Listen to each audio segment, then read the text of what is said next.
There's a number that has predicted the collapse of every empire in human history. The Romans crossed it in 210 AD. The Spanish crossed it in 1640. The French crossed it in 1789. The British crossed it in 1945.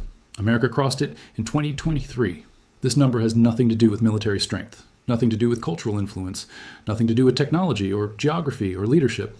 It is a simple ratio, government debt compared to the productive output of the economy. Every single time an empire crosses this threshold, collapse follows within 1 to 2 generations. No exceptions. Not once in 3,000 years of recorded history has an empire crossed this line and recovered. But there is one collapse that stands apart from all the others, one warning so clear, so devastating, so thoroughly documented that it should have made the same mistake impossible ever again. It happened in Germany in 1923, and it destroyed the most educated, most industrialized, most sophisticated society in Europe. In a matter of months, a currency that had existed for decades became worthless. Life savings evaporated. The middle class was annihilated. And from the ashes of that destruction rose a man named Adolf Hitler. Today, we have the data. We have the charts. We have the first-hand accounts of people who lived through the nightmare, and we are walking into the same trap anyway. This is the story of what happened when Germany ignored every warning sign, and why America is repeating the same mistakes right now. Let me take you back to 1914, because this story does not begin in 1923. It begins 9 years earlier, with a decision that seemed reasonable at the time, but would ultimately destroy a nation. When World War I began, Germany faced a choice. How would they pay for the war? Every nation faces this question when it goes to war. And there are only 3 options. You can raise taxes, which is politically painful. You can cut other spending, which is also politically painful. Or you can borrow the money and let future generations deal with the consequences. Germany chose option 3. The German government convinced itself that the war would be short, a few months, maybe a year at most, and then Germany would win, impose reparations on France and Britain, and use that money to pay off whatever debts had accumulated. It was a gamble, but it seemed like a safe one. The war lasted 4 years. Germany lost, and instead of collecting reparations, Germany was forced to pay them. The bill came to 132 billion gold marks, a sum so large it was essentially unpayable. But here is what most people do not understand. The reparations were not the primary cause of what happened next. The primary cause was the decision Germany had made back in 1914, the decision to finance the war with debt instead of taxes. By the time the war ended in 1918, Germany's national debt had exploded from 5 billion marks to 156 billion marks. The government had printed money throughout the war to cover its expenses, and the currency had already lost significant value. Before the war, 4.2 marks would buy you 1 American dollar. By the end of 1919, you needed 48 marks for that same dollar. The inflation had already begun. The government just did not want to admit it. Here's where the story gets uncomfortable, because the German government had chances to stop what was coming. They had warnings. They had economists telling them exactly what would happen if they kept printing money, and they ignored every single one. The problem was political. The German government faced enormous pressure from all sides. Workers wanted higher wages. Businesses wanted cheap credit. The Allies wanted their reparations, and nobody wanted to pay higher taxes or accept cuts to government services. The path of least resistance was to keep printing money. In 1921, the situation began to accelerate. The mark fell to 90 per dollar, then 160, then 310. Each time the currency weakened, the government responded by printing more money, which made the currency weaken further. It was a doom loop, and everyone could see it except the people in charge. Or perhaps they could see it too and simply did not care. One of the most chilling aspects of the German hyperinflation is how long the government denied it was happening. Officials gave speeches about temporary disruptions. They blamed speculators. They blamed foreign powers. They blamed everyone except themselves and the printing presses running day and night. Sound familiar? It should. By 1922, the denial became impossible to maintain. Prices were rising so fast that workers demanded to be paid twice a day instead of once a week. But the truly catastrophic phase began in January 1923, when French and Belgian troops marched into the Ruhr Valley. The Ruhr was Germany's industrial heartland. Its coal mines and steel factories were the engine of the German economy. When Germany fell behind on reparation payments, France decided to simply take what it was owed by force. 60,000 troops occupied the region and began seizing resources directly. The German government responded with a policy of passive resistance. Workers were told to refuse cooperation with the occupiers. Strikes spread across the region. Industrial production collapsed. And the government, unwilling to let its citizens starve while they resisted, decided to keep paying their wages anyway. Where did that money come from? The printing presses. This was the final accelerant poured on an already smoldering fire. The government was now printing money not just to cover its regular deficits, but to support an entire region that had stopped producing anything. The currency's collapse shifted from gradual decline into vertical freefall. A loaf of bread that cost 160 marks at the end of 1922 would cost 200 billion marks by November 1923. Not 200 million, 200 billion. For a single loaf of bread. Let me tell you what that looked like for ordinary Germans, because the statistics do not capture the human reality. Imagine waking up one morning and discovering that your life savings, accumulated over 30 years of hard work, will not buy you a cup of coffee. A German lawyer named Walter Levy later recalled that his father had taken out a life insurance policy in 1903 and faithfully made payments every month for 20 years. When the policy finally paid out in 1923, the money he received was not enough to buy a single loaf of bread. 2 decades of sacrifice wiped out in an instant. Imagine going to work and being paid at noon because if you wait until the end of the day, your wages will have lost half their value. Workers would rush to meet their wives, who would grab the cash and sprint to the nearest shop, hoping to buy food before prices rose again. One German student recalled ordering a cup of coffee for 5,000 marks, and by the time he finished drinking it, a second cup cost 7,000 marks. Prices were rising that fast. Imagine watching your children play with stacks of banknotes, building towers, and making kites out of money, because the paper was worth more as a toy than as currency. Imagine wallpapering your house with banknotes, because wallpaper cost more than money. Imagine burning cash to heat your home because firewood was more expensive than currency. This was daily life in Germany in 1923. The psychological damage was perhaps even worse than the financial damage. People who had played by the rules their entire lives, who had saved responsibly, who had worked hard and planned for the future, watched everything they had built disappear. A widow living on her husband's pension found herself suddenly destitute. A factory worker who had set aside money for his children's education discovered his savings would not buy a pencil. A retired teacher who had lived frugally for decades learned that a lifetime of sacrifice meant nothing. The journalist Sebastian Haffner was a child in 1923. He later wrote about the scene at his home every payday. His father would rush out first thing in the morning to buy a monthly transit pass, knowing it would cost more by afternoon. Then he would gather the family for haircuts. Whatever money remained went to his mother, who would buy whatever dry and canned goods she could find. The frenzy would repeat again the next payday, an exhausting cycle of racing against the clock. Another account comes from a German editor who later described her experience. Her daily salary, the full payment for her professional work, was just enough to buy 1 loaf of bread and a small piece of cheese. A clergyman came to Berlin with his entire monthly salary to buy a pair of shoes for his baby. He could only afford a cup of coffee. These were not unemployed people. These were not lazy people. These were professionals, skilled workers, educated citizens who had done everything right. And they were being destroyed anyway. The stories from that time are almost impossible to believe, but they are thoroughly documented. A woman would take a wheelbarrow full of money to the market to buy groceries. If she stopped to rest, someone might steal the wheelbarrow and dump out the worthless cash. The metal was valuable. The money was not. Shopkeepers could not keep up with the price changes. They would open in the morning with one set of prices, close at noon to recalculate, reopen with new prices, and close again in the evening because everything had changed again. Some simply gave up and stopped selling anything. Why trade real goods for paper that would be worthless by tomorrow? Farmers refused to sell their produce for money. What was the point? Instead, they demanded barter. City dwellers flooded into the countryside, trading family heirlooms for food, a grand piano for a sack of potatoes, a wedding ring for a chicken, antique furniture for flour. Anything that could be eaten was more valuable than any amount of currency. And through it all, the government kept printing. By November 1923, the exchange rate reached its peak of insanity. 1 American dollar was worth 4,110,500,000 German marks. 4 trillion marks for a single dollar. The numbers had become so large that they lost all meaning. The German central bank was printing notes with denominations in the billions and trillions, and even those were not enough. But here is the part of the story that haunts me the most. The hyperinflation did not just destroy money, it destroyed morality. When your savings can evaporate overnight, when hard work is punished and speculation is rewarded, when the rules you followed your entire life suddenly mean nothing, something breaks inside a society. Crime exploded in Germany during 1923. Theft, fraud, prostitution, corruption at every level of government. People who had never broken a law in their lives found themselves doing whatever was necessary to survive. The traditional values of German society, thrift, hard work, honesty, saving for the future, all became not just useless, but actively harmful. The person who saved was ruined. The person who borrowed heavily and spent immediately came out ahead. The person who worked a steady job watched their wages become worthless.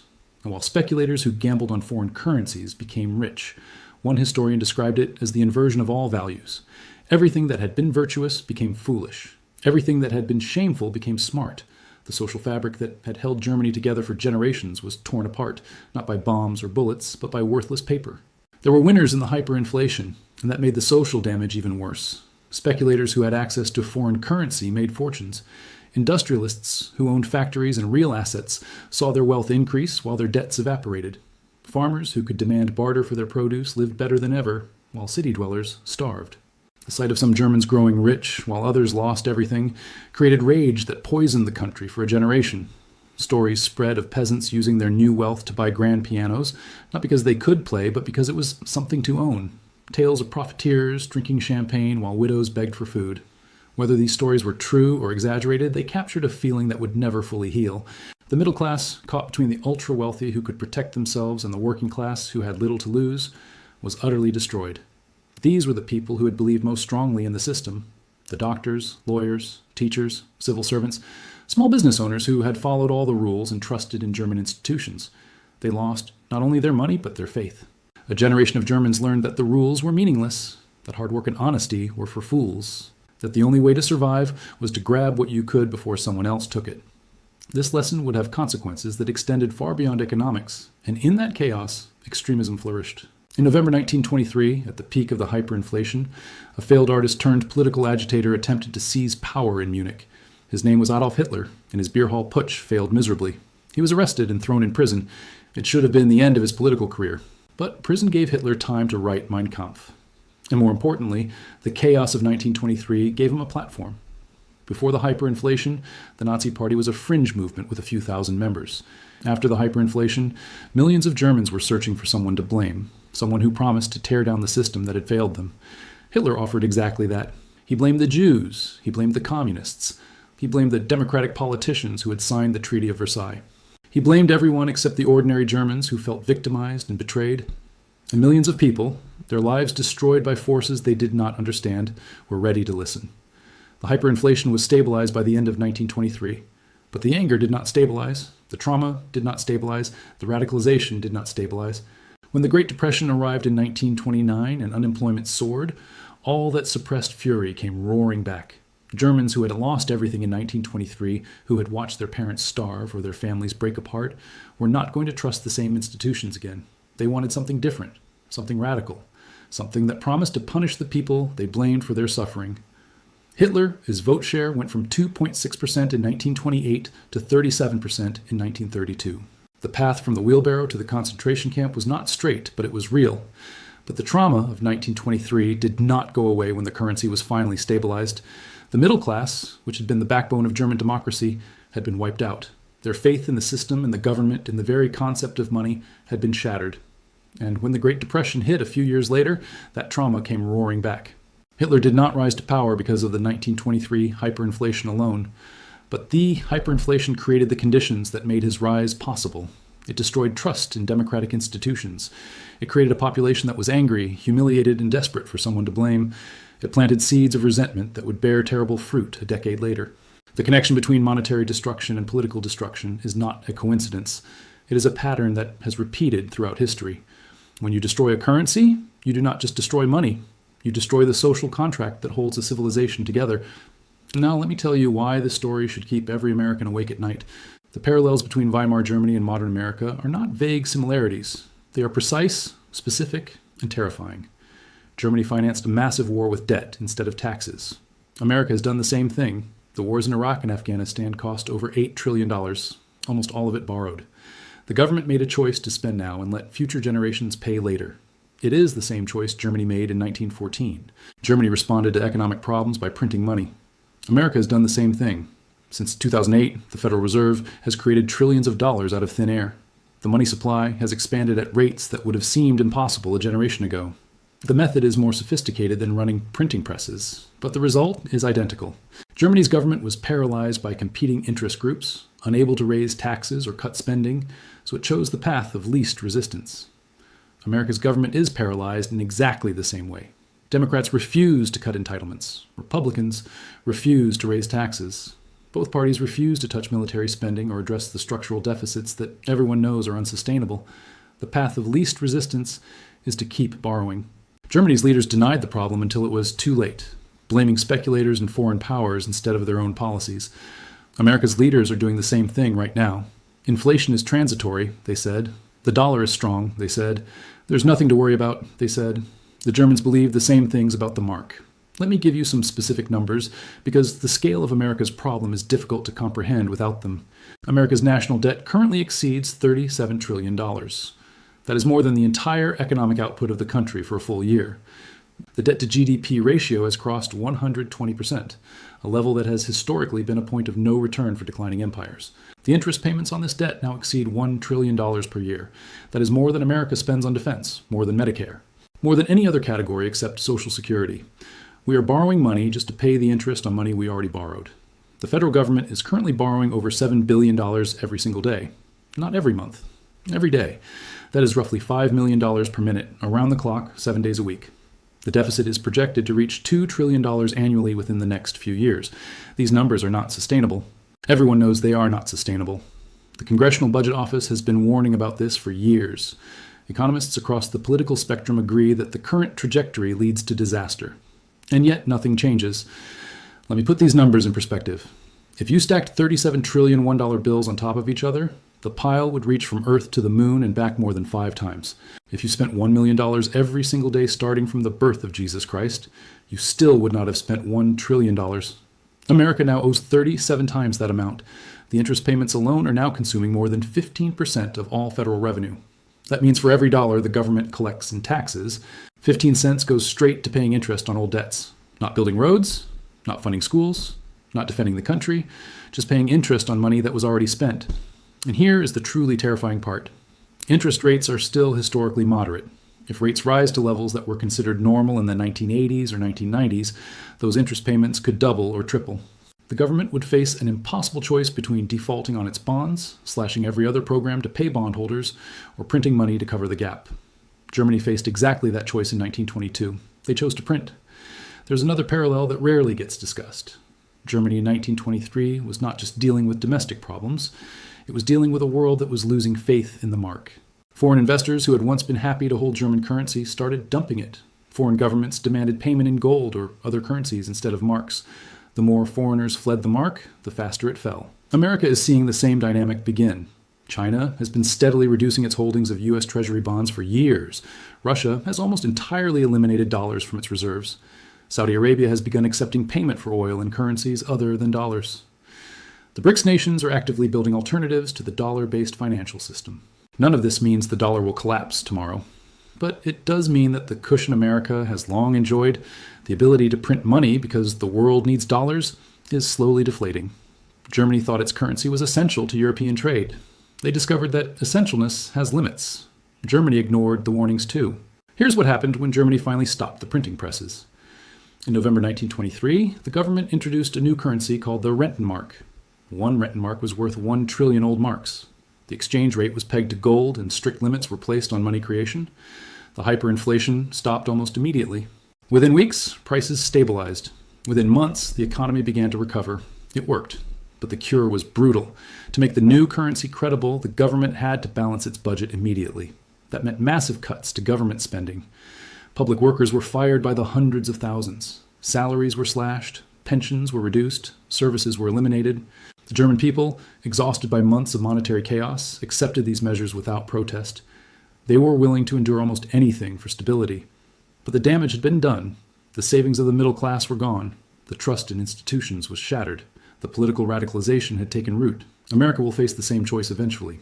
Either we stop the money printing voluntarily and accept the painful adjustments, or we keep printing until the currency collapses and the adjustments are forced upon us in the most brutal way possible. Germany waited until the last possible moment. The cure worked, but the damage was permanent. I'm not telling you this to make you feel hopeless. I am telling you this because the Germans in 1921 had the same chance to change course that Americans have right now. The warning signs were visible. The path forward was clear. The consequences of inaction were predictable. They did not listen, and they lost everything. There are people who will tell you that America is different, that the dollar is the world's reserve currency, that we can print as much as we want because the whole world needs dollars, that the rules that apply to Germany do not apply to us. The Germans told themselves similar stories. The mark had been stable for generations. Germany was the most industrialized nation in Europe. German engineering and German discipline would never allow such a catastrophe. They were wrong, and we may be wrong too. The truth is that no currency has ever survived unlimited money printing. No government has ever borrowed its way to prosperity. No society has ever escaped the consequences of living beyond its means forever. The only question is when the bill comes due. The Germans received their bill in 1923. It arrived suddenly, after years of gradual decline that most people ignored. One day, the mark was weak, but functional. A few months later, it took a wheelbarrow of cash to buy a newspaper. America's bill is coming. It may come gradually, through years of elevated inflation that slowly erodes the value of your savings. Or it may come suddenly, through a crisis of confidence that sends the dollar into free fall. But it is coming. The mathematics are inescapable. What can you do? The same things that protected people in Weimar Germany. The Germans who survived the hyperinflation with their wealth intact were the ones who owned real assets, land, gold, businesses, foreign currency. Anything that had value independent of the paper money being printed by the government, the people who trusted the banks, who kept their savings in marks, who believed the government's assurances, lost everything. The same will be true here. I'm not giving you financial advice. I'm giving you historical fact. When currencies collapse, the people who own real things survive. The people who own paper promises do not. The Germans who saw what was coming early had time to prepare. They converted their savings into foreign currencies, particularly Swiss francs and American dollars. They bought physical gold and silver. They acquired land, even small plots. They invested in businesses that produced things people actually needed. Those who waited until the crisis was obvious found that everyone else had the same idea. By mid-1923, it was almost impossible for an ordinary German to obtain foreign currency at any price. The window of opportunity had closed. America still has a window. The dollar is still accepted everywhere. Gold and silver are still available for purchase. Land can still be bought. Foreign currencies can still be acquired. But windows do not stay open forever. I'm not telling you to panic. I'm telling you to think carefully about where your wealth is stored and what assumptions you're making. If you assume the dollar will always be stable, that inflation will always be moderate, that the government will always find a way to manage its debts, you are making the same assumptions Germans made in 1921. Those assumptions destroyed millions of families. Pay attention to the warning signs. When you see inflation accelerating despite official claims that it is under control, that is a warning.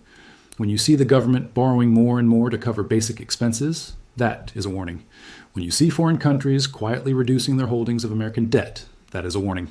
When you see the Federal Reserve creating trillions of dollars to buy government bonds that no one else wants, that is a warning. The Germans had all of these warning signs in 1921 and 1922. They ignored them because they could not believe that the currency they had trusted their entire lives could actually fail. They assumed someone in charge would fix the problem before it got too bad. Nobody fixed it. The problem got worse and worse until the entire system collapsed. Do not make the same mistake. Do not assume that because something has always worked, it will continue to work forever. Do not trust that the people in charge have the situation under control. They said the same thing in Germany, right up until the moment when a wheelbarrow of money would not buy a loaf of bread. The 1923 hyperinflation was not a natural disaster. It was not an act of God. It was the predictable result of choices made by politicians who wanted to avoid hard decisions. They chose to print money instead of raising taxes. They chose to borrow instead of cutting spending. They chose short-term ease over long-term stability. America is making those same choices right now. Every deficit we run, every dollar we print, every hard decision we postpone brings us closer to our own 1923. The Germans did not believe it could happen to them. They were a modern, sophisticated, industrialized society. They had world-class universities and cutting-edge technology. They had a proud history and a strong work ethic. None of that protected them when the currency collapsed. America has all of those things too, and none of them will protect us if we continue down this path. The warning that Germany ignored in 1923 is being ignored again right now in America. The same patterns, the same denial, the same path. History does not repeat exactly, but it rhymes. And right now, the rhyme between Weimar Germany and modern America is almost perfect. The only question is whether we will learn from their mistake or repeat it. The Germans found out what happens when you ignore the warning signs. They paid the price with their savings, their stability, their democracy, and ultimately, their future. America is approaching the same crossroads. The 1923 warning is screaming at us from across the century. Every generation thinks it is different. Every generation thinks it has learned from history. Every generation thinks the disasters that befell previous civilizations could never happen to them because they are smarter, more advanced, more sophisticated. The Germans thought that too. They had the best universities in the world. They had produced Einstein and Planck and Heisenberg. They had industrialized faster than any nation except America. They had 1,000 years of history and culture. None of it mattered when the printing presses started running and could not stop. What makes you think America is immune? Is it because we have nuclear weapons? Germany had the most powerful military in Europe. Is it because we have Silicon Valley? Germany had the most advanced technology of its era. Is it because we have a 200-year tradition of democracy? Germany had democratic institutions too, before they were swept away by the chaos that monetary destruction created. The factors that actually matter, the debt levels, the money printing, the political paralysis, the denial, the assumption that it cannot happen here, are all present in America today. The ingredients that created the 1923 catastrophe are being assembled again right now. Maybe nothing will happen. Maybe the optimists are right, and America will find a way to grow out of its debts, to reduce its deficits, to stabilize its currency without crisis. It is possible. But it was also possible for Germany to avoid 1923. They had chances in 1919 and 1920, in 1921 and 1922. At each point, the problems were smaller and the solutions were easier. At each point, they chose to delay, to deny, to print more money and hope for the best. America has been making the same choice for decades now. Each year, the debt grows larger. Each year, the deficits grow larger. Each year, the solutions become harder, and the political will to implement them grows weaker. The question is,